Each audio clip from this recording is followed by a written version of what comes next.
এবার দেখি তুমি কোথায় যাও, তোমার পেছনে কি আছে এবার আমি সুন্দর করে দেখব।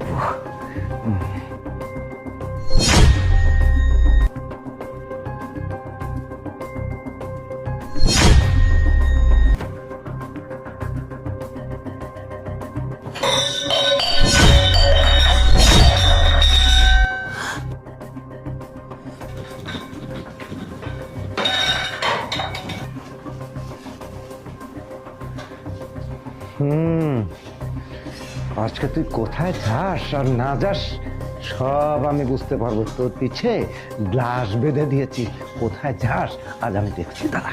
ও শিট, এতক্ষণ লাগে আসতে? হ্যাঁ, সেই রাত থেকে ফোন দিচ্ছি, বলে আসতেছি আসতেছি, এখন সকাল হয়ে গেল, তবু আসার কোনো খোঁজই নেই। বুঝতে পারছি। তুমি আসছো?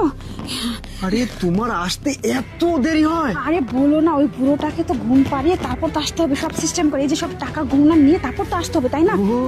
নিয়ে আসছি। বাহ, আরে ওইটা খুলো খুলো খুলো। হ্যাঁ, দাঁড়াও দাঁড়াও দাঁড়াও, এটা খুলো। করতেছি। আরে আরে বাহ, কত টাকা! সোনা কত! হ্যাঁ, দাও দাও দাও। আরে আচ্ছা, কেউ দেখেনি তো? না না, কেউ দেখেনি। আচ্ছা, তাহলে ভালোই হলো। এই বুড়োটাকে আবার বুঝিয়ে আসতে হয়, বুড়োটাকে আরে নিয়ে যেতে পারলে না? ফাঁকি দিয়ে আসছি, বুঝিয়ে আসবো কেন, বোঝো না? আচ্ছা ঠিক আছে, এখানে বেশিক্ষণ না দেরি করে চলো আমাদের জায়গায় আমরা পৌঁছে ঠিক যাই। আছে, হ্যাঁ, তাহলে চলো, কিন্তু না ঠিক আছে, চলো। চলো চলো। এই দাঁড়া, কোথায় যাচ্ছিস? দাঁড়া। কিরে, হ্যাঁ খুব ধান্দাবাজি শিখেছিস? হ্যাঁ, এগুলো দে। এই আপনি আপনি এভাবে কিভাবে আসলেন? আপনি কিভাবে জানলেন আমি চলে এসেছি? হ্যাঁ, আপনি কিভাবে জানলেন? আমি তো কিছুই বুঝতে পারতেছি না, কি করে কি কিভাবে বুঝতে পারছিস না? হ্যাঁ, আরে তুই তো একটা ধান্দাবাজ মহিলা। হ্যাঁ, প্রত্যেকটা জায়গায় অ্যাপেয়ার করে বেড়াস।